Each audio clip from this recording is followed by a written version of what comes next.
Hello everyone. आज हम पढ़ेंगे सिविल इंजीनियरिंग में एक और important subject estimation and costing. अब एस्टिमेशन और कॉस्टिंग क्या है, पहले तो हम ये बोलना चाहेंगे कि एस्टिमेशन एंड कॉस्टिंग एक इतना इंपॉर्टेंट सब्जेक्ट है। जैसे कहीं भी आप नौकरी करने जाओगे, एई बनो, जेई बनो या किसी भी स्टेट एग्जाम क्वालिफाई करो, तो आपको ये सब्जेक्ट बहुत काम देने वाला है आगे। इससे आपकी मेनली स्किल्स डिसाइड होंगे कि आपकी इंजीनियरिंग क्वालिटी क्या है। ये सब्जेक्ट आपको आने से आपकी इंपॉर्टेंस ज्यादा बढ़ेगी। तो एस्टिमेशन एंड कॉस्टिंग एक बहुत इंपॉर्टेंट सिविल इंजीनियरिंग में सब्जेक्ट है, जिसको आज मैं आपको पढ़ाने वाली हूँ। तो चलिए देखते हैं। अब what is estimation and costing. अब एस्टिमेशन एंड कॉस्टिंग क्या है। एस्टिमेशन और कॉस्टिंग दोनों एक दूसरे से कोरिलेट करते हैं, मतलब एक दूसरे से कनेक्टेड है, क्योंकि इनका एक आपस में ही कोरिलेशन है। एस्टिमेशन का मतलब है अंदाजा। जैसे कि कोई बना हुआ स्ट्रक्चर है, या छोड़ दो, स्ट्रक्चर तो छोड़ ही दो। जैसे कि कोई भी हमें काम करवाना है, पेंटिंग करवानी है, फाउंडेशन बनवानी है, सुपर स्ट्रक्चर बनवाना है, बिल्डिंग बनवानी है, फ्लोर या स्ट्रक्चर से रिलेटेड कोई भी काम करवाना है A to Z, तो हम ये देखेंगे ना कि उसका बजट कितना है, उसमें खर्चा कितना आने वाला है। तो मेन तो खर्चे की बात होती है भाई। काम शुरू होने से पहले ही हमें ये पता होना चाहिए कि भाई उसमें कितना खर्च आने वाला है। तो उसकी कॉस्ट क्या है, उसका अनुमान लगाना। उसमें कितना खर्च होगा उसका अनुमान लगाना, उसको पहले से प्रिडिक्ट करना, हिसाब लगाना टाइप। तो उसे बेसिकली हम एस्टिमेशन कहते हैं। अब एस्टिमेशन किससे आएगा? एक्सपीरियंस से, है ना। अंदाजे से हमें पहले एक्सपीरियंस ही तो होगा भाई, किस चीज की कॉस्ट कितनी है, उसी हिसाब से तो हम बताएंगे ना। तो एक्सपीरियंस से मेनली आएगा। तो पहले तो एक्सपीरियंस से हम उसका अंदाजा लगाएंगे। फिर उसके बाद जाकर आगे हम देखेंगे डिटेल में अंडर इंडिविजुअल क्वांटिटीज को कैलकुलेट करके देखेंगे कि एक मटेरियल क्या है, उसका रेट एनालिसिस क्या है, डिफाइन क्या हो रहा है। तो उसी को एस्टिमेट बना के हम पता करेंगे कि उसमें एक्चुअली जो लागत आएगी वो कितनी होगी, है ना। अब एस्टिमेट क्या होता है, ये तो मैंने आपको बता दिया कि एक प्रॉपर डॉक्यूमेंट होता है जिसमें हम हिसाब लगाते हैं कि हमें हमारी जो जो प्रॉपर्टी, जो भी स्ट्रक्चर है, उसको उसमें काम करवाने में, कोई भी काम उससे रिलेटेड कोई भी काम करवाने में खर्च कितना आने वाला है। तो उसी की प्रक्रिया को एस्टिमेशन बोलते हैं। अब आपको इतना तो समझ में आ गया होगा कि एस्टिमेशन क्या है। अब आगे मैं आपको बताती हूँ कि डिटेल में एस्टिमेशन हम क्या क्या कह सकते हैं। एस्टिमेशन और estimating is the process of calculating the quantities of various items of works involved in the project। अब एस्टिमेशन में हम क्वांटिटीज को कैलकुलेट करते हैं कि जो वर्क में इन्वॉल्व होने वाली जो जितनी भी लगने वाली है, वो प्रोजेक्ट में उनका कितना क्या रोल होने वाला है, उस हिसाब से हम खर्च डिसाइड करेंगे। अब estimate is a document which furnishes the quantities of different works involve, their rates and the expenditure anticipate in a project। जैसे मैंने आपको बताया कि एस्टिमेशन तो बता दिया, उसकी प्रक्रिया होती है कैलकुलेशन वाली। फिर एस्टिमेट क्या होता है? एस्टिमेट भी मैंने यही बताया कि एस्टिमेट एक ऐसा डॉक्यूमेंट है जिसमें जो पूरा शो करता है कि डिफरेंट जो भी काम है, जो स्ट्रक्चर से रिलेटेड कोई भी काम होने वाला है, उसमें क्वांटिटीज का रेट क्या है। और मेनली रेट जो होता है वो एक डॉक्यूमेंट से डिसाइड होता है, और उनमें खर्च कितना आने वाला है, हर एक क्वांटिटी के हिसाब से उसका खर्च डिसाइड होता है, जिसका आखिरी में जाके हम एक बिल टाइप बनाते हैं, उसको एस्टिमेट बोलते हैं। अब estimate is the probable cost of work based on plans and drying of construction work. अब एस्टिमेट हम बनाएंगे कैसे, कुछ तो होना चाहिए हमारे पास बनाने के लिए। तो estimate is the probable cost, probable मतलब जो पहले से डिसाइडेड नहीं है, आगे जाके डिसाइड होगी, एक अनुमान लगाई हुई कॉस्ट है प्रोबेबल कॉस्ट, जिसको हम प्लान्स और ड्राइंग ऑफ कंस्ट्रक्शन वर्क के बेसिस पे डिसाइड करेंगे कि जैसे कि कंस्ट्रक्शन का जो प्लान है, सॉरी जो स्ट्रक्चर का प्लान है, और जो ड्राइंग इंजीनियरिंग ड्राइंग्स होती हैं जिससे हम पता करते हैं कि ये स्ट्रक्चर का इतना इतना इतना डायमेंशन है, इतनी इतनी बाउंड्रीज हैं, तो उस हिसाब से हम पता करेंगे कि प्लान्स और ड्राइंग के हिसाब से हमें पता लगेगा कि उसकी प्रोबेबल कॉस्ट क्या है, अंदाजा लगा सकते हैं। ठीक है। फिर estimate is a record of quantity of work, labour and expenditure of और प्रोजेक्ट। ना सिर्फ वर्क एंड एक्सपेंडिचर और क्वांटिटी, बल्कि लेबर भी इसी के अंडर इंक्लूडेड है। एस्टिमेट में लेबर भी इंक्लूड हुआ। पूरा एस्टिमेट, मैंने क्या बोला कि कोई भी स्ट्रक्चर का खर्चा किससे होगा?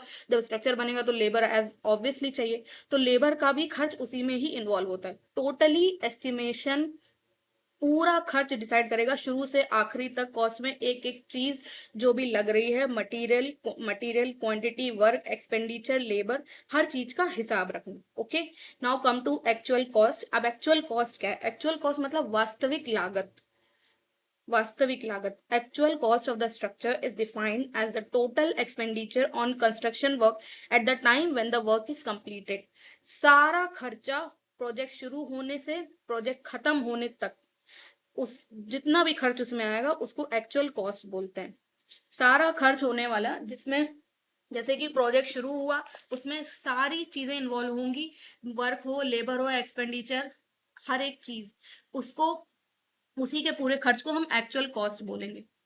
मतलब ऐसे बहुत सी आगे कॉस्ट होती है, मैं जब आप दूसरा सब्जेक्ट पढ़ोगे कंस्ट्रक्शन प्लानिंग एंड मैनेजमेंट, उसमें आपको पता चलेगा कि डिफरेंट डिफरेंट कॉस्ट क्या होती है। लेकिन एक्चुअल कॉस्ट का मतलब यही होता है वर्क शुरू होने से पहले, सॉरी शुरू होके खत्म होने तक जो भी उसमें खर्च आएगा, शुरू से लेकर आखिरी तक, कुछ भी हम हटाएंगे नहीं, कुछ भी एक्सक्लूड नहीं करेंगे, हर एक चीज इन्वॉल्व करेंगे, तो उसकी कॉस्ट जो होगी वो एक्चुअल कॉस्ट होगी। चलिए आगे देखते हैं। Necessity of estimate. अब एस्टिमेट की जरूरत क्यों? To know about the approximate cost of the building construction. सबसे बड़ी चीज तो यही है कि हमें बिल्डिंग कंस्ट्रक्शन जो भी हम कराने वाले हैं उसकी अप्रोक्सीमेट, उसकी लगभग कॉस्ट कितनी है, लगभग उसमें कितना खर्च आएगा। To calculate the tax of the building. ठीक है, बिल्डिंग पे जो टैक्स होगा वो कितना लगेगा, क्योंकि जिस हिसाब से वो बिल्डिंग बनेगी उसी हिसाब से उस पर टैक्स होगा, है ना। To fix the rent of the building. Building पे क्या बिल्डिंग पे क्या खर्च, सॉरी रेंट होगा, किराया क्या होगा, है ना, क्योंकि वो भी उसमें इंक्लूड होगा, हर एक चीज इंक्लूड होगी, है ना। मैंने बोला ना एस्टिमेशन में हर एक चीज इंक्लूड होगी, तो उसमें किराया, tax, registry and all everything will be included. The know about the various items of works involved in the building construction and arrange the available materials of the construction। हमें सारे work के बारे में पता होगा कि बिल्डिंग कंस्ट्रक्शन में क्या क्या काम होने वाला है, और उसके लिए हमें मटेरियल अरेंज करना है, उसके लिए क्या क्या अवेलेबल मटेरियल है वो भी अरेंज करना है। To arrange the labours of the construction work के लिए लेबर अरेंज करना। Take the approval for the government project. अब गवर्नमेंट अथॉरिटीज जो है, कोई भी प्रोजेक्ट हमें बनाने के लिए गवर्नमेंट अथॉरिटी से भी परमिशन होना चाहिए। एक्चुअली जो हम रजिस्ट्री कराते हैं उसमें गवर्नमेंट अथॉरिटी की भी परमिशन होनी चाहिए ना, कोई भी प्रोजेक्ट बनाए तो उस एस्टिमेट हमें जब हम कोई परमिशन लेते हैं, अप्रूवल लेते हैं, तो हमें बताना पड़ता है कि उसमें उसका बजट क्या है, उस प्रॉपर्टी का, उसमें खर्च कितना आएगा, तो उसके लिए भी ये जरूरी है। To having the loan from the bank. अब बैंक से लोन लेने के लिए आप कोई प्रॉपर्टी बना रहे हो, उतना खर्च पैसा नहीं है अगर आपके पास, तो लोन आप लोगे तो उसमें भी आपको ये बताना पड़ेगा कि उसका अप्रोक्सीमेट कॉस्ट क्या है, जो आप प्रोजेक्ट बनाने वाले, प्रॉपर्टी बनाने वाले, उसमें खर्च कितना आएगा, है ना। तो इन सब चीजों के लिए हमें एस्टिमेशन की जरूरत है। अब यहाँ पे ऐसे बहुत सी चीजें हैं, material required, cost, sanction project, time, valuation, labour, invite tender, materials required, ये सारे पर्पस हैं कि एस्टिमेट अगर हम कर रहे हैं तो उसके पर्पस क्या है, किस पर्पस के लिए करे जा रहे हैं। Valuation, labour, invite tender, materials required, cost, sanction project, equipment and test, time. मैंने बोला ना हर एक चीज इन्वॉल्व होगी, कुछ भी नहीं छूटेगा। जैसे अब यहाँ पे लिखा है इक्विपमेंट एंड टेस्ट। अब जो भी आगे जैसे सॉइल चाहिए, हमें सॉइल चाहिए, कौन सी सॉइल यूज करनी है, क्या स्ट्रक्चर में कैसी क्वांटिटी चाहिए, उनपे हम टेस्ट लगाते हैं। जैसे अलग अलग सब्जेक्ट्स में हम पढ़ते हैं कि सीमेंट टेस्ट करने के लिए क्या करेंगे, सॉइल टेस्ट करने के लिए क्या करें, तो सारे टेस्ट लगाए, उनका भी खर्च हम इन्हीं में इन्वॉल्व करेंगे, वो अलग से नहीं होगा। ठीक है, टेंडर नोटिस, टेंडर, है ना। फिर लेबर, वैल्यूएशन, उसकी कीमत, है ना। फिर time, sanction project, material required, everything will be involved in estimate। now come to the next estimation। अब estimation है in the civil engineering field, the construction activity contains the following three steps। अब estimation, अब construction activity में पहले तो, अब हम estimation बनाने से पहले हमें ये तो पता होना चाहिए कि कंस्ट्रक्शन एक्टिविटी में होता क्या क्या है, तभी तो हम एस्टिमेट बनाएंगे। तो सबसे पहले प्लान। ठीक, हर चीज, अब आप कोई भी काम कर लो, स्ट्रक्चर तो छोड़ दो, कोई भी काम कर लो, पहले तो आप प्लान करोगे ना कि काम कैसे करना है। आप ट्रिप पे जाना है या कहीं भी कुछ भी करना है तो यू शुड प्लान, नो। सबसे पहले आप प्लान करोगे कि क्या काम करना है, उसी के बाद तो कुछ शुरू होगा ना, बिना कुछ सोचे समझे तो नहीं हो सकता है ना। तो फिर अब इतनी बड़ी प्रॉपर्टी है, बिल्डिंग बनाने के लिए आपको सोचना तो पड़ेगा। Okay, then plans. प्लान्स क्या है? Preparation of drawing plans, section, elevation with full dimension and detailed specification meeting the requirements of the proposed structure. अब ड्राइंग प्लान्स, ड्राइंग का पहले प्लान बना लेना है। प्लान मतलब होता है टॉप व्यू, मतलब आपका स्ट्रक्चर बनने के बाद जब बन जाएगा तो कैसा दिखने वाला है, ऊपर से उसका वो व्यू, टॉप व्यू, वो प्लान होता है। सेक्शन, किसी भी स्ट्रक्चर का आप कोई भी सेक्शन कट कर लो, मान लो ये आपका स्ट्रक्चर है, इसका आपने कोई भी सेक्शन कट कर लिया, तो आप अगर यहाँ से देख रहे हो या कोई भी कहीं से भी देख रहे हो तो वो एक सेक्शन हो गया उसका। एलिवेशन क्या है, साइड व्यू, यहाँ से हम खड़े होकर देख रहे हैं, साइड व्यू क्या है, एलिवेशन, ठीक। With full dimension and detailed specification meeting the requirements of the purpose proposed structure. सारी स्ट्रक्चर डिटेल्ड स्पेसिफिकेशन, स्पेसिफिकेशन मतलब उसकी, अब मैं हिंदी में तो क्या बोलूं, लेकिन स्पेसिफिकेशन बता सकते हैं उसके बारे में, उसकी क्वालिटीज, उसके प्रोस एंड कॉन्स, वो स्पेसिफिकेशन है ना। तो प्रपोज जो भी हमारा स्ट्रक्चर है उसमें रिक्वायरमेंट्स, उसकी रिक्वायरमेंट्स को मीट कराने के लिए सारे प्लान, सेक्शन, एलिवेशन और सारी फुल डायमेंशन डिटेल्ड में होनी चाहिए, ठीक। फिर एस्टिमेशन क्या है, एस्टिमेशन मैं अभी कितनी बार आपको बता चुकी हूँ कि preparation of an estimate is for arriving the cost of the structure to verify the available funds और to procure the required funds for completion of the propose structure. अब एस्टिमेट प्रिपेयर कराना जरूरी है सिविल कंस्ट्रक्शन प्रोजेक्ट में, क्योंकि जब cost of structure आएगी तो उसके लिए हमें फंड्स अवेलेबल होने चाहिए। हर रिक्वायर जो भी funds completion of structure complete करने के लिए जो भी फंड हो रहे हैं वो हमें अवेलेबल होने चाहिए। एग्जीक्यूशन, एग्जीक्यूशन मतलब शुरुआत, construction. It is a grounding, it is a grounding the proposed structure for construction as per the provision contained in drawings and estimation। अब drawings और estimation के हिसाब से construction की शुरुआत कैसे करनी है, उसको execute कैसे करना है, वो जरूरी है। फिर वो execute होगा। फिर in estimation and costing there are two basic points involved in construction of structures। अब दो बेसिक पॉइंट क्या इन्वॉल्व है, क्वांटिटी सबसे बड़ी चीज। हाँ देखो, अब आप कोई भी स्ट्रक्चर बनाओ, ठीक है, तो आपके लिए उसमें सबसे ज्यादा इंपॉर्टेंट क्या हो कि मात्रा और उसके गुण, क्वालिटी और क्वांटिटी। कि जो भी मटेरियल से हम स्ट्रक्चर बना रहे हैं उसकी क्वालिटी क्या है, ताकि इसलिए कि वो कितने दिन तक टिकेगा, ड्यूरेबल होगा कि नहीं होगा, और क्वांटिटी की उसमें हर एक मटेरियल की क्वांटिटी कितनी चाहिए हमें, है ना, कितने क्वांटिटी, किसी भी मटेरियल की कितनी क्वांटिटी की हमें जरूरत है, वो इम्पोर्टेंट। ओके, तो क्वांटिटी क्या है, the quantity expect is with the reference to the measurement in the drawing. अब ड्राइंग में प्लान, एलिवेशन जो भी सेक्शन है उसी हिसाब से आप मेजरमेंट के हिसाब से क्वांटिटी लेंगे उन्हें, कि कितनी सीमेंट की जरूरत है, स्टील, सॉरी, हाँ, सीमेंट का, सीमेंट, स्टील, जितना जो भी हर मटेरियल जो भी होगा वो जितना आपको चाहिए शुरू से लेकर आखिरी तक, पेंटिंग, फिनिशिंग, सुपर स्ट्रक्चर, सब स्ट्रक्चर, हर चीज में कितनी क्वांटिटी चाहिए उसके अकॉर्डिंग, उसके रेफरेंस में आप मेजरमेंट ले सकते हैं। ड्राइंग, प्लान, एलिवेशन के मेजरमेंट से जो भी क्वांटिटी आएगी उसको आपको कंसिडर करना है।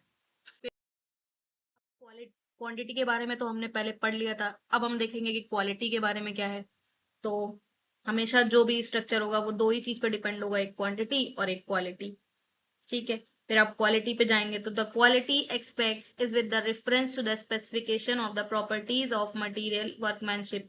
अब आपकी क्वालिटीज कैसी होनी चाहिए वो किस पे डिपेंड करता है, ये हम आपको बताएंगे। ये थोड़ा कट गया, मैं जरा इरेज कर देती हूँ। Now let's take a underline.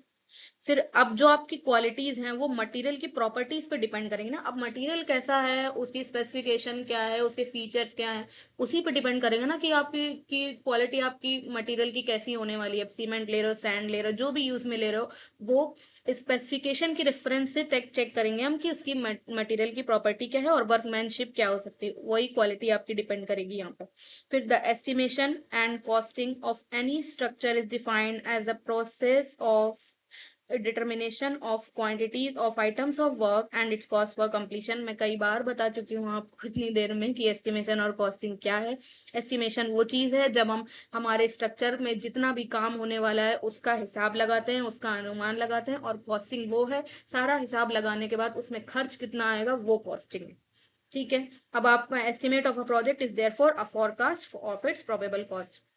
Estimate वही है कि जो हमारी मेन हमने खर्च डिसाइड किया है उस पे हम क्या प्रेडिक्ट कर रहे हैं, क्या क्या अनुमान लगा रहे हैं, ठीक। फिर the process of calculating the quantity with reference of the measurement in drawings, that is plans, excavation, plan elevation section in cost, various construction items, that is excavation, concreting, masonry, plaster, etc. अब एक तरह से estimation हम इस तरह से ही बता सकते हैं कि प्लान, एलिवेशन और सेक्शन को ध्यान में रखते हुए, रेफरेंस लेते हुए, उसमें जो भी खर्च आने वाला है, जो भी पूरा हम लिस्ट बनाएंगे हर एक क्वांटिटी को रिलेट करते हुए, रेट एनालिसिस करते हुए, वो एस्टिमेशन हो जाएगा। और जो उसमें काम होगा, excavation, concreting, masonry, plaster etcetera, जितने भी इंजीनियरिंग वर्क, एक्सकेवेशन, खुदाई, कंक्रीटिंग, मैसोनरी, दीवारों का काम, प्लास्टर, प्लास्टरिंग, जितना भी काम हो उनमें जितनी भी कॉस्ट लगेगी वो आपके कॉस्टिंग के अंदर आ जाएगा। अब estimating is the technique of calculating और computing the various quantities and expected expenditure to be incurred. ना सिर्फ अंदाजा, हम बल्कि कैलकुलेट भी करते हैं। आगे मैं डिफरेंट एस्टिमेट्स, टाइप एस्टिमेट्स में आपको बताऊंगी कि कैसे हम वाकई कैलकुलेट कर लेते हैं, एस्टिमेट लगा लेते हैं, अनुमान कर लेते हैं कि हाँ इतने इस प्रोजेक्ट में इतनी इतनी कॉस्ट आ जाएगी। ओके, यहाँ तक मैंने आपको बता दिया। अब नेक्स्ट लेक्चर में हम आगे देखेंगे कि हम एस्टिमेशन के क्या टाइप होते हैं, उसके लिए क्या क्या जरूरी है और हम कैसे कर सकते हैं। Okay, thank you.